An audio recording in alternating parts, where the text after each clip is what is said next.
Gênesis capítulo 19, versículo 17.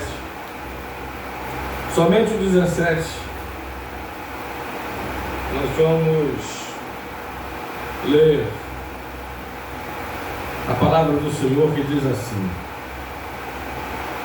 havendo-os levado fora, disse um deles, um dos dois anjos: levanta-te, salva a tua vida. Perdão, levanta-te em 2 versículos anteriores. Havendo-os levado para fora, disse um deles: livra-te, salva a tua vida, não olhes para trás, nem pares em toda a campina, foge para o monte, para que não pereça. Senhor, muito obrigado por esse tempo, por esta hora da tua palavra, da ministração da mesma. Ministre sobre nossas vidas através da tua palavra, Pai. É o que eu te peço nesta hora, em nome de Jesus. Muito obrigado, amém e amém. Pode tomar seu assento, igreja, em nome de Jesus. Bom, queridos,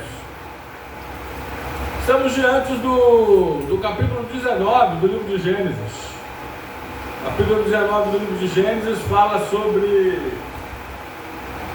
a destruição de Sodoma e Gomorra, e cidades da Campina do Jordão, cidades circunvizinhas a essas duas principais, e o livramento de Ló e sua família.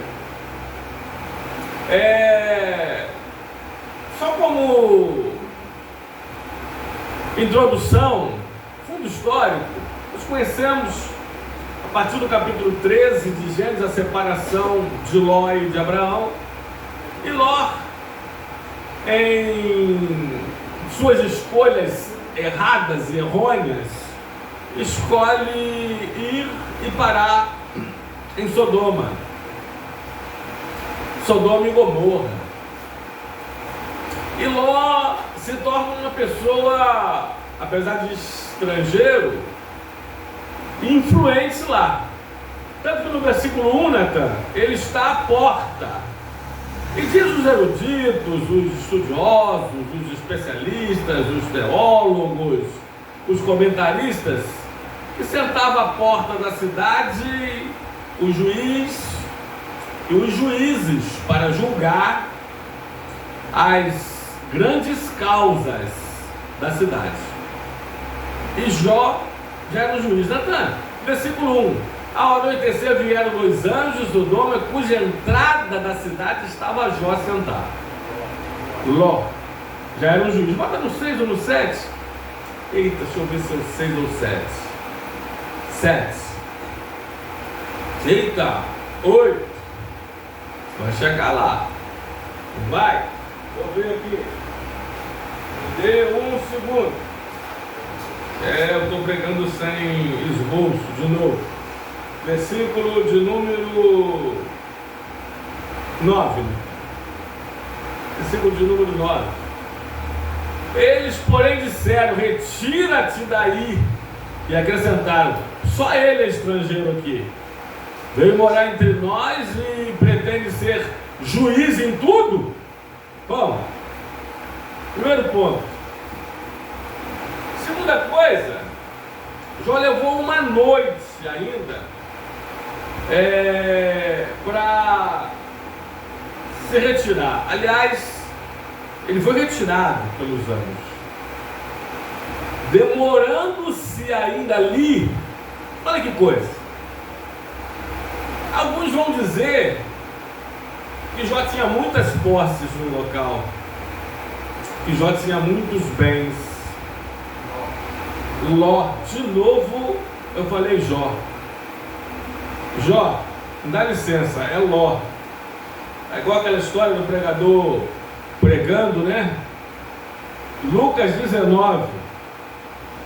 Jesus caminhando, uma grande multidão atrás dele, e de repente ele para e olha para aquela figueira brava, para aquela árvore. E o pregador pregando, né, diz assim: o Nicodemos, desce-te depressa, porque hoje me convém entrar na sua casa. Aí o pastor puxou o paletó dele assim e falou assim: não é Nicodemos, é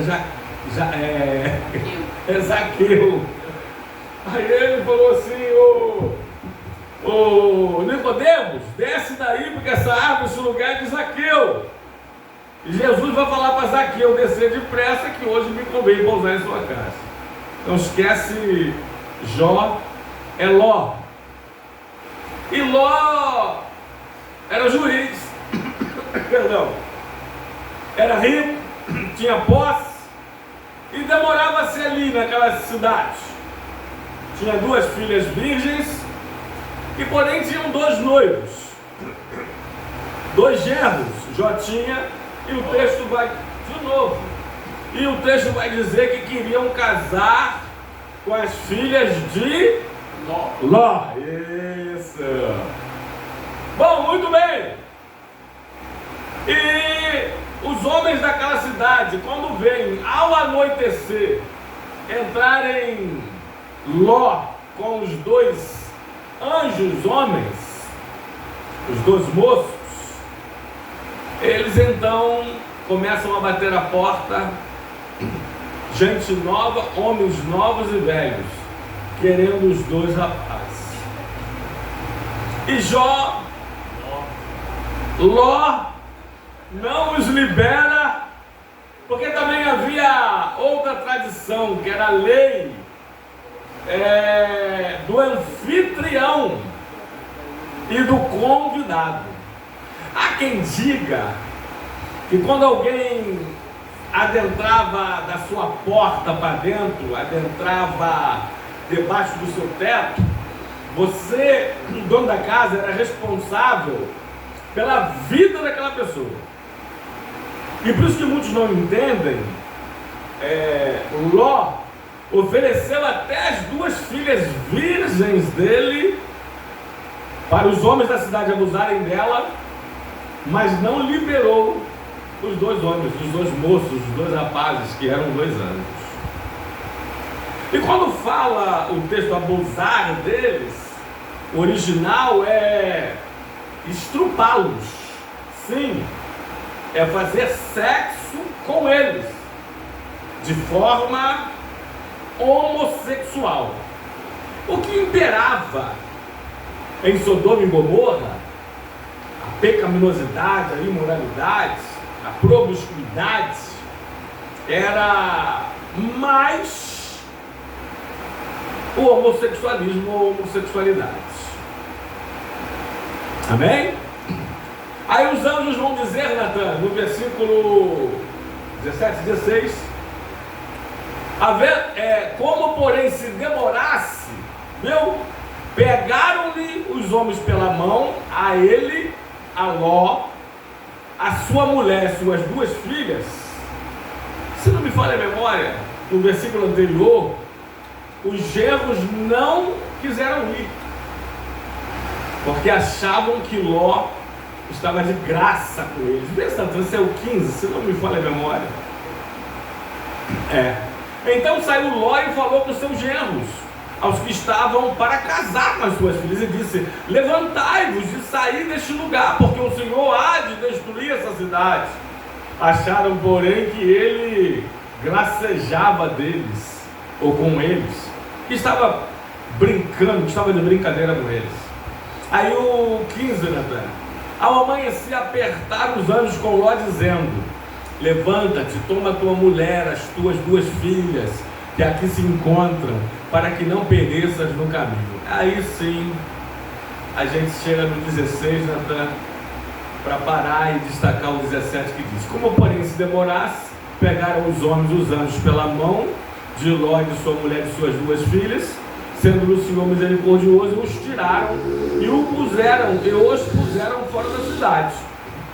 Havendo-os levado para fora, disse um deles: livra-te, salva a tua vida, não olhes para trás, nem pares em toda a campina, mas foge para o monte. Tem versão que vai dizer: corra, para que não pereças. É sobre isso que eu gostaria de falar nessa noite. Eu gostaria de falar sobre a nossa carreira cristã. Como andar na nossa carreira cristã. Eu gostaria de conversar com vocês essa noite sobre como viver em nossa carreira cristã. Sim, toda a nossa carreira cristã, do começo até o final, pelo incrível que pareça, está dentro deste versículo. E vocês vão ver. Está dentro deste versículo veterotestamentário. Bom, em primeiro lugar, diz assim: havendo-os levado para fora, tirou-os de Sodoma. Sodoma simboliza o quê? Simboliza o quê? Assim como o Egito, Sodoma simboliza o mundo, ou o mundanismo, ou o sistema mundial gentílico ou maligno. Sodoma simboliza lugar. Oi, eu ouvi alguém falando de promiscuidade, de mundanismo, né? É isso exatamente, de pecaminosidade, de imoralidade. E tudo isso havia em Sodoma. Há muita diferença hoje no mundo? Não. Hã? Nada. Estupro, homossexualismo, pedofilia e por aí vai fora, né? Hoje, se bobear, é pior do que Sodoma e Gomorra. Então, primeira frase, eu vou destacar cada pontuação ali, principalmente a cada vírgula e ponto vírgula. Primeira, havemos levado para fora, significa os tirados para fora. Isso me lembra a palavra para igreja no grego, que é eclésia, é a reunião dos tirados para fora do mundo, para fora de Sodoma e Gomorra, para fora do Egito. É isso, havendo-os levado para fora. É conversão, é mudança. É mudança radical. Eu ia pedir uma gentileza, pode apagar. Hoje eu estou. Obrigado, mas eu agradeço. Hoje eu estou, a intenção que vale. Hoje eu estou pregando sem esboço. Valeu. É reunião, é assembleia dos retirados de fora desse mundo maligno, onde nada é errado, onde não existe pecado, onde o certo é errado, onde o errado é o certo, e onde é proibido proibir, aonde censura só para censura, conforme diz a música. E essa música já está ultrapassada do saudoso também Tim Maia, né? Vale tudo, só não vale dançar homem com homem nem mulher com mulher. Agora é o contrário, vale tudo mesmo, e principalmente homem com homem e mulher com mulher. Essas músicas aí, a nordestina, que depois de meia-noite mulher troca de marido. A outra música nordestina, que pescar que nada, né? Vou beijar na boca, lá tem 7 mulheres para cada homem. Tudo isso está ultrapassado. O mundo hoje está pior do que tudo isso. Amém, amados? Essa é a realidade.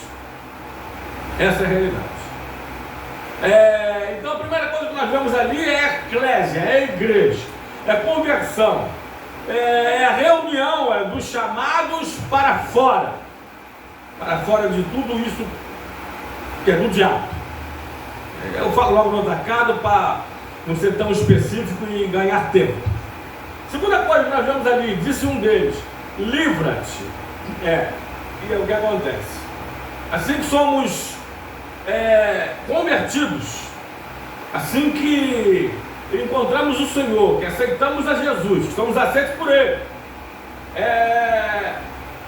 que Ele nos batiza na sua igreja, eclésia, nos tira para fora desse mundanismo, não do mundo, globo, terra, cosmos, nós é lógico que sabemos disso, mas desse sistema mundial maligno.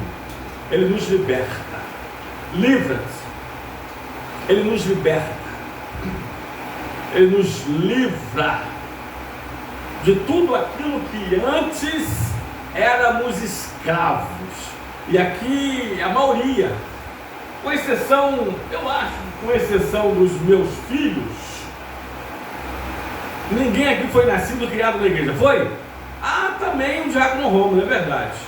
Também o diácono Rômulo, Nayara e Natan foram nascidos e criados na igreja, né? Forma de falar, né, irmãos? Nasceram no hospital e educados em casa, principalmente. Mas enfim, tirando eles, todos os demais aqui, irmãos, muitos de nós, quem fumava, não fuma mais. Quem bebia, não bebe mais. Quem cheirava, não cheira mais. Quem adulterava, não adultera mais. Quem farreava, não farreia mais. Quem se prostituía, não se prostitui mais. Olha, eu posso continuar, tá? Ou pelo menos deveria ser. Quem fofocava, eita, o primeiro vai, vou mexer.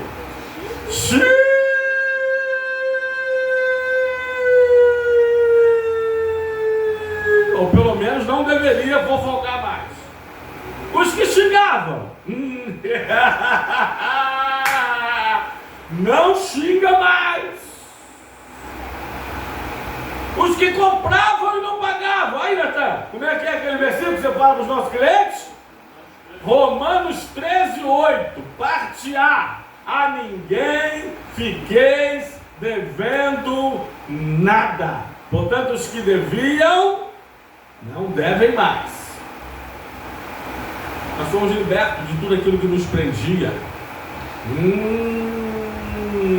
Os que invejavam, não invejam mais. Os que tinham ciúmes, não têm ciúmes mais. Os que se vingavam, eita, tá boa a mensagem, né? Não se vingam mais. Porque fomos libertos. Livres. E a liberdade, só para resumir, né? Só para resumir aqui no atacado.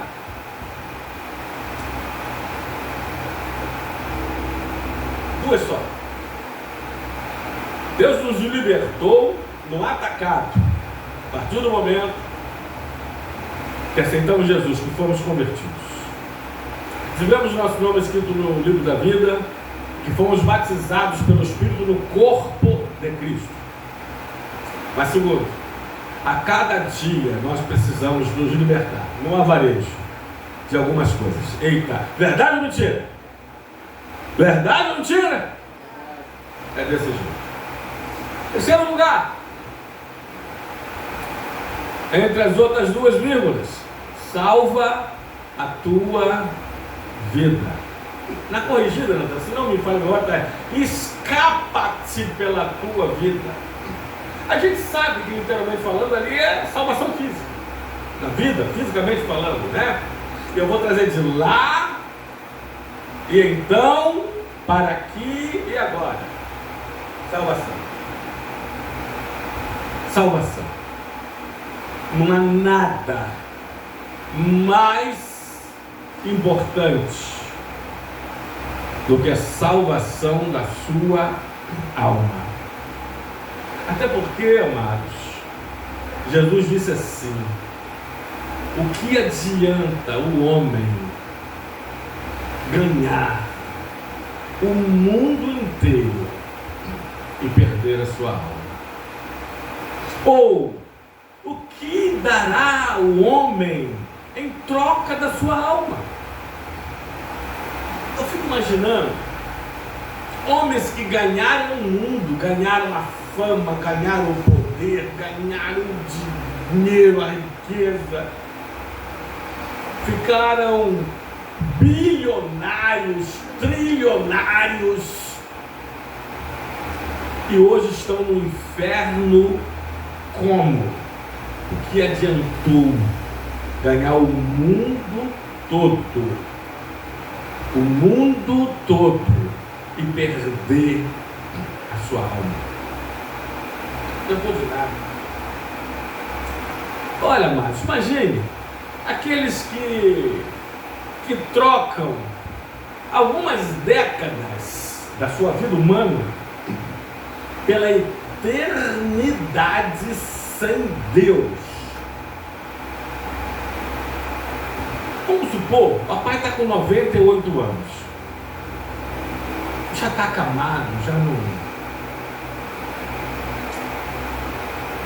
A única coisa é que papai já está cego, já está bem surdinho. A única coisa que papai acho que ainda tem um pouco de prazer, e eu procuro caprichar ao máximo, hoje mesmo a jantinha dele, botei por cima da comida batida no liquidificador um caldinho delicioso de um frango caipira que ele fez. Eu sempre provo a comida dele, Tânia adora provar. O único prazerzinho, no diminutivo que o papai tem ainda é o paladar. Comer uma comida gostosinha. Amém, irmãos? 100 anos ele está caminhando. Vamos supor, o que adianta um homem viver 100 anos desfrutando os prazeres da carne? Que nem eles dizem, eu quero é viver mesmo. Eu quero é curtir a vida, porque a vida é curta. Eu quero é ser de todo mundo e, se puder, todo mundo ser meu. Eu quero ir, não ter hora para voltar. Eu quero não ser de ninguém. Eu quero ser pipa solta, voada no ar. Pipa solta, quem pecar é dono. Tem pessoas que vivem assim. Aliás, eu já vivi. Mas o que adianta? Você vive 100 anos assim. Bebendo, fumando, cheirando, se prostituindo, trocando de mulher ou trocando de homem, igual que se troca de roupa. E depois você morre. Aí você fica quantos anos mesmo no inferno? Quantos anos? 100? Para empatar? Hã? A eternidade toda. Valeu a pena? É por isso que Jesus falou, aquele que quiser salvar a sua vida, ganhar a sua vida, né, aquele que quiser ganhar a sua vida, perdê-la.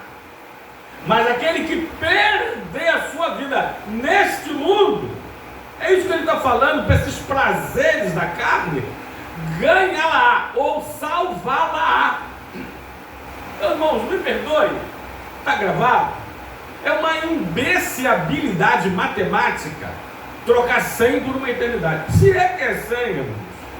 Se é que é 100, né? Falei de papai. Tem gente que está com 50, já está dobrando o cabo da... Hã? Tá não é verdade?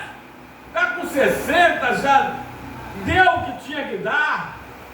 Está com 70, gente, já não tem mais lenha nenhuma para queimar. Aí trocou 50 anos, meio século, por uma eternidade sem luz, com o diabo e no fogo. Salva a tua vida. Quarto lugar, não olhes para trás. Outra vírgula. Não olhes para trás. Porque, pelo que entendemos, Ló conheceu a sua mulher lá, foi isso? Com a igreja da palavra, a igreja dos seminaristas, podem me corrigir. E suas filhas provavelmente nasceram lá. Amém? Ou alguém me lembra se Jó já se separou de Abraão com sua esposa e suas duas filhas? Sim? Não, né? E eles se demoram lá e os anjos os apressam. Não, deixa eu só destacar uma coisinha aqui, abrir um parênteses. Irmão, tem coisa que Deus tem pressa. Eita! Tem coisa que tem pressa. Tem coisa que você precisa decidir. Tem coisa que não dá mais, não era mais para adiar. Virou o ano, passou mais um ano. Foi-se embora 2025, estamos em 2026 e você ainda não correu, você ainda não resolveu, você ainda... Deus, escute, tem coisas que Deus tem pressa, que você precisa resolver logo, que você precisa precisa fazer para ontem. Que você precisa decidir, até porque eu aprendi na psicanálise, como profissional da mente, que quando você não decide, tem alguém decidindo por você. Eita! Ah, pastor, eu só estou na indecisão. Eu aprendi outra coisa, que a indecisão é a pior decisão, porque é uma decisão, a de não decidir. Portanto, a indecisão é a pior decisão. Amém? Deus está falando para pessoas aqui, olha, tem pressa. Eu vou só dar uns detalhezinhos, umas coisinhas bobas entre aspas, para você lembrar das maiores. Deus tem pressa que você comece essa dieta. Deus tem pressa que você comece essa educação física, esse exercício físico. Aí você lembra das outras que você sabe. Ó, segundo,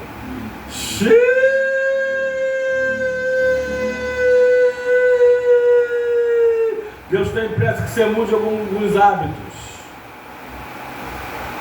Deus tem pressa que você mude algumas coisas na sua casa. Deus tem pressa que você mude alguma coisa no seu ministério. Deus tem pressa. Eu vi um áudio um dia desse, não sei se foi hoje ou ontem, eu botei no grupo.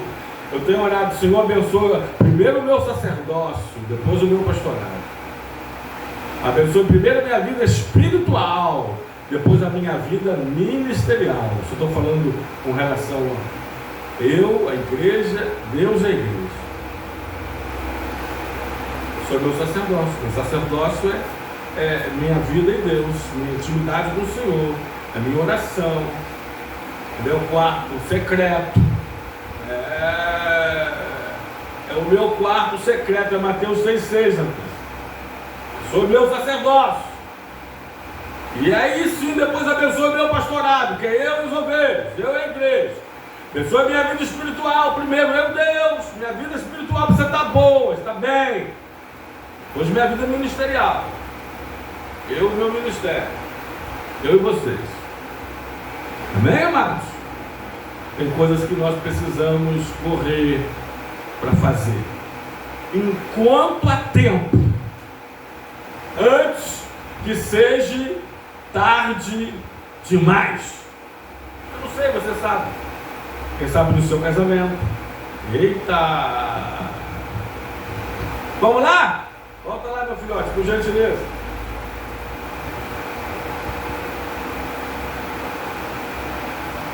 Não olhes para trás. Não olhes para trás. Vamos lá, olhar para trás é sinônimo de saudade do passado, como o povo misto que foi com Israel, saiu do Egito, foi para o deserto, né? Começou a influenciar o povo de Israel, começaram a ter saudades, a fechar aqui, tampa do caixão, do Egito. Saudades até de pepino. Irmão, pepino tem gosto de quê? Fala para mim. Pepino, para mim, é pior do que chuchu. Tem gosto, mas pepino tem gosto de quê? E chuchu de chuchu. Né? Chuchu é diurético, é digestivo, é bom para pressão. Você coloca chuchu com camarão. Famoso. É um cardápio, é um prato. Me fala pepino com quê? Hã? Pepino com salada. Só para vocês terem uma noção, amados. Né? Não olhes para trás. Olhar para trás é sinônimo de saudade do mundo, do pagode, do sambão, dos festivais de cerveja, de chopp, dos namorados, das minas. Atenção, me fala memória, Lucas, agora. Lucas 9, 62 ou 63, é o último versículo. Mas Jesus lhe replicou: ninguém que tem posto a mão no arado olha para trás é apto para o reino de Deus. Ninguém que coloca a mão no arado e olha para trás é apto para o reino de Deus. Eu não tenho saudade de nada do mundo, de nada. Aliás, saudade de uma coisa que fazia no mundo que não é pecado fazer na igreja. De nada, nada versus nada, mais nada, menos nada, vezes nada, que é igual a nada, absolutamente nada. Bem, amados, não olhe para trás. Deixa eu só complementar um pouquinho. Se olhar para trás é sinônimo de saudade de Sodoma, e a mulher de Ló vai dizer em versículos posteriores, olhou para trás. E vão dizer os especialistas, os comentaristas, os teólogos, os eruditos, os historiadores, os arqueólogos. Aliás, falando em arqueologia, diz que até hoje tem a estátua, o que dizem ser a estátua da mulher de Ló, lá no deserto da Judéia. É que ela estava com mais saudade do que curiosidade. A curiosidade, porque a palavra de Deus diz que Deus fez chover enxofre e fogo sobre Sodoma e Gomorra. Aí também vão dizer, sabe, irmãos, os especialistas, sem querer teorizar muito, que o enxofre e outros substâncias ou combustível era muito próprio ali perto do mar Mediterrâneo, do Mar Morto, e que o que houve na verdade foi um grande terremoto que oficializou, terminou numa erupção vulcânica. Então, vulcão ou vulcões da região explodiram, jogaram larvas para cima e choveu fogo e enxofre sobre as cidades de Sodoma e Gomorra. Vamos, independente disso, porque disseram também que em Josué 6, depois da última volta, eles tocaram a trombeta, gritaram, as muralhas caíram. Aí vão dizer que também houve um grande terremoto.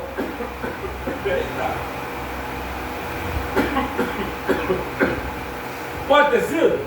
Me liga só aqui para mim, filho. Também pode ter sido. Mas tudo porque Deus mandou. Perdão, tudo porque Deus, da hora certinha, mandou. Tentando explicar, né? São os homens tentando explicar os milagres aí de Deus. Apesar de que milagres não se explicam, milagres se desfrutam, né? Agora tem uma que não dá para entender, não. Tem alguma, eu vou destacar só uma. Alguns dizem que Israel passou a pé enxuto nada pelo Mar Vermelho. Há um período em que há uma rasante justamente no local onde Israel estava, e a rasante chega tão baixa que diminui até de um palmo d'água, em menos de 20 centímetros. Israel então passou, Moisés e o povo, por aquela rasante do Mar Vermelho. É engraçado, não é isso? É Deus afogar cavalos e cavaleiros, o exército egípcio, com um palmo d'água desta rasante do Mar Vermelho. Bom, explicações à parte, que na verdade eu queria dizer, é que também dizem que a mulher de Ló se transformou numa estátua de sal, porque sal era o forte das cidades de Sodoma e Gomorra.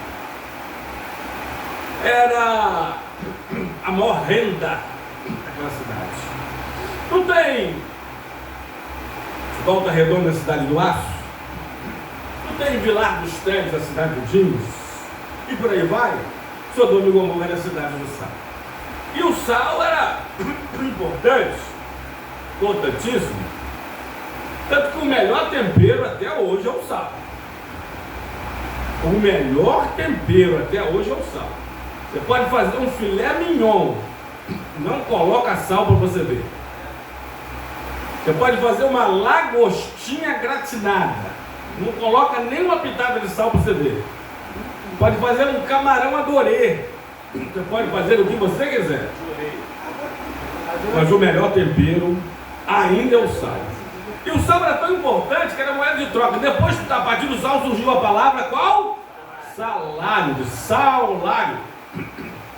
E ela se transforma naquilo que mais tinha na terra, a indústria saleira. A indústria de sal. Ela se transforma em uma estátua de sal. Eita! Não olhes para trás. Mas também, não olhe para o lado. Olhar para o lado é olhar para o homem, para o braço mortal, que também, nesse sentido de salvação eterna, nada pode fazer com você. Mas também não olhe para baixo. Diz Provérbios que o inferno está embaixo. Não olhe para baixo. O diabo e os demônios, aliás, o diabo, em segunda instância, muitos eruditos e teólogos vão dizer assim, que é simbolizado pelo Latão no João 10,10, que diz que ele veio para roubar, matar e destruir. Mas também não adianta você, nesse momento, olhar para dentro, olhar para si, porque de você mesmo. Aliás, eu tenho uma frase que eu gosto muito: você não precisa de autoajuda, você precisa de ajuda do alto. Aí é que está. Isaías diz, Deus fala assim: olhai para mim,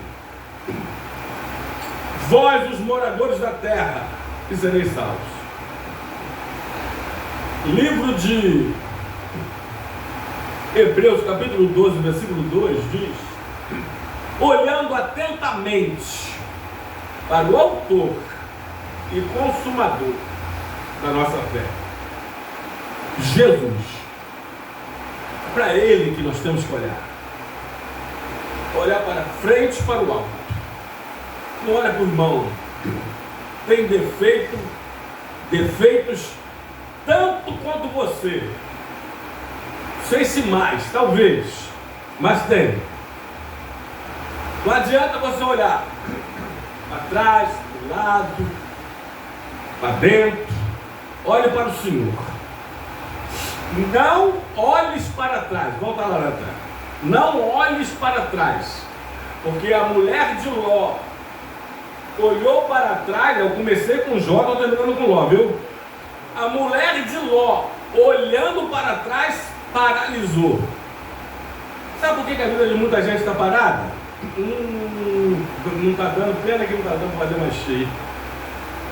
É porque está olhando para trás.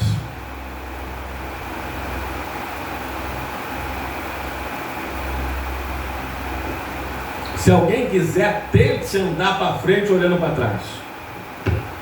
Tente andar para frente olhando para trás. Quem consegue? Se tentar, vai dar o quê? Vai dar ruim, vai cair. Ninguém anda para frente olhando para trás. Não olhes para trás, senão você vai parar, você vai retroceder. Você vai virar uma estátua de sal. É por isso que a vida de muitos crentes, eu disse muitos crentes, estão paradas. É porque estão olhando para trás. Não olhes para trás, nem pares em toda a Campina. Tá bom, pastor, eu não vou olhar para trás não, mas vou parar. Estou olhando para frente, vou parar. Ó, eu estou pregando aí dentro do texto sacro, está dizendo para não olhar para trás. É a próxima vírgula, diz o quê? Próxima vírgula, nem pares em toda a Campina. Nem pares. continue caminhando a sua carreira cristã. Se eu não me engano, é Hebreus 12:1, né? 12:2, a parte A, é olhando atentamente para o Senhor, o consumador da nossa fé. Isso aí. Portanto, também nós, visto que temos a rodear-nos uma tão grande número de testemunhas, desembaraçando-nos de todo o peso do pecado que tenazmente nos assedia, corramos com perseverança a carreira que nos está proposta. Qual foi a ordem de Deus para Moisés e o povo do Egito ao sair, o povo de Israel sair do Egito? Qual foi? Mande o povo o quê? Marche. Amém? Marche. Corra a carreira que está proposta. Calma, ó. É uma maratona. Nossa vida é maratona.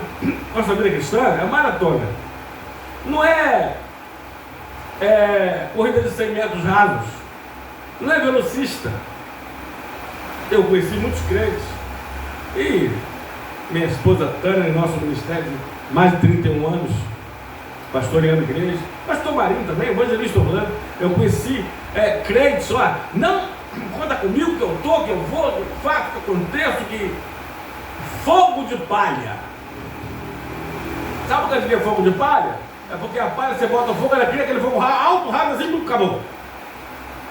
Crentes empolgados, crentes Coca-Cola, é uma pressão, panela de pressão.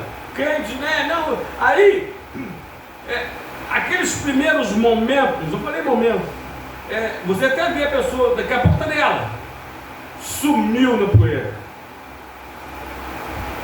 É melhor mais ou menos devagar e sempre do que você correr e parar e daqui a pouco já era, já foi. Não pare, mas o importante é você não parar. Se eu não me engano, Miqueias 2:10. Parte A, levantai-vos e andai-vos, porque não é aqui o vosso lugar, de descanso. Levante e ande. Vamos embora. Vamos prosseguir. Vamos caminhar. Amém? Não pare. Não desista. Desistir não é coisa de cristão. Não. Eu posso cair aqui, levantar ali, cambalear ali, catar cavaco lá, levantar, continuar, mas nunca desistir. Nunca desistir. Amém, queridos? O caminho é espinhoso, é pedregoso, mas Deus também calça nossos pés com sapatos adequados, com a preparação do Evangelho da Paz, e a gente continua caminhando. Quão formosos, Isaías 52:7, se eu não me engano, essa aí eu não tenho certeza não. Quão formosos estão os pés daqueles que anunciam boas novas. É isso aí mesmo. Isaías 52:7, olha lá.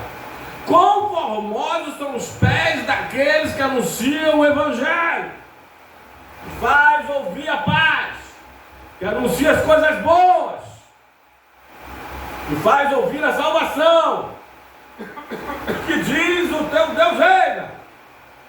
Ó, você anuncia o Evangelho, boas novas, você fala da paz, da salvação de Deus.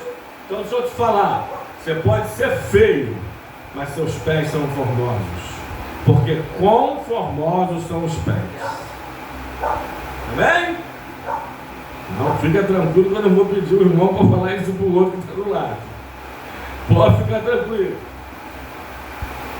Último lugar, então, volta lá no texto para terminar.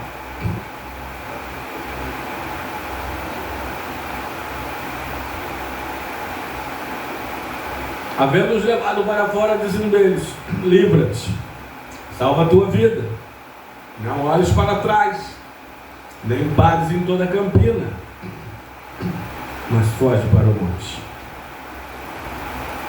mas suba para o monte. Sabe qual um dos nomes, dos vários nomes que tem o céu? Aliás, também Hebreus 12 vai falar, né, sobre o monte da congregação. Mas nas páginas, que nem o pastor Marinho costuma falar, nas páginas veterotestamentárias, é o Monte Sião. O Monte Sião. Tem outros nomes, a Nova Jerusalém, a Terra Prometida, os céus dos céus. Monte Sião. Mas suba para esse monte. Subiu um monte. Quem já subiu o Monte de Vargas Moças? Ou outros maiores? É fácil? Não é fácil. Mas também, depois que você chega lá em cima, o ar é puro, a visão geralmente é paradisíaca, o silêncio, o local, o ambiente, geralmente. Dizem, aliás, está escrito isso também, eu acho que já foi filmado ou fotografado, mas só vê a olhos nus os que lá em cima chegam. Dizem que no Pico Everest, o monte mais alto do mundo, o ponto mais alto do mundo, tem uma placa escrita com uma frase que só leem a olhos nus os alpinistas que lá chegam, né? E quando chegam eles leem. Está escrito assim: os fracos nunca tentaram chegar até aqui. Vírgula. Os covardes desistiram pelo caminho, mas só os fortes, os determinados, os corajosos, posso acrescentar? É a mesma coisa, mas é os perseverantes, é que chegaram até aqui. Eu creio, para fechar agora, que lá no Monte Sião, eita, vai ter algo parecido. Ou quem sabe a gente vai ser recepcionado pelo chaveiro São Pedro, ou pelo anjo, quem sabe o arcanjo, eu não sei, mas alguém, quem sabe o próprio Senhor, vai nos dizer. Alguém disse que nós vamos cantar aquele hino, foi graça, graça, infinibundante graça, foi graça, irmão, foi graça, irmã, que eu venci e cheguei aqui. Mas talvez o Senhor nos fale. Os fracos nunca tentaram adentrar esse caminho, subir esse monte Sião. Os covardes aqui no Brasil são cerca de 40 milhões. Desistiram pelo caminho, são chamados de desigrejados. Que eles não precisam de igreja, eles são melhores, maiores do que a igreja. Mas só os corajosos, só vocês, só os machos. Macho mesmo que diz não às mulheres de rua. Eita! Só os corajosos, os determinados, os perseverantes. Aquele que perseverar até o fim será o quê? Salvo. Chegaram até aqui. O último é para que não pereça, para que não vá para o inferno, para que não morra eternamente. Então, em um versículo veterotestamentário, o versículo 17 do capítulo 19 do livro de Gênesis, o primeiro livro das Escrituras, nós vimos, acabamos de ver, e compartilhar e até conversar com vocês sobre praticamente toda a nossa carreira cristã. Que Deus nos abençoe com essa palavra. Em nome do Senhor e Salvador Jesus Cristo, que você possa não queimar etapa, mas cumprir todos esses passos desta nossa carreira cristã. Deus nos abençoe em nome de Jesus. Para aplaudir o Senhor.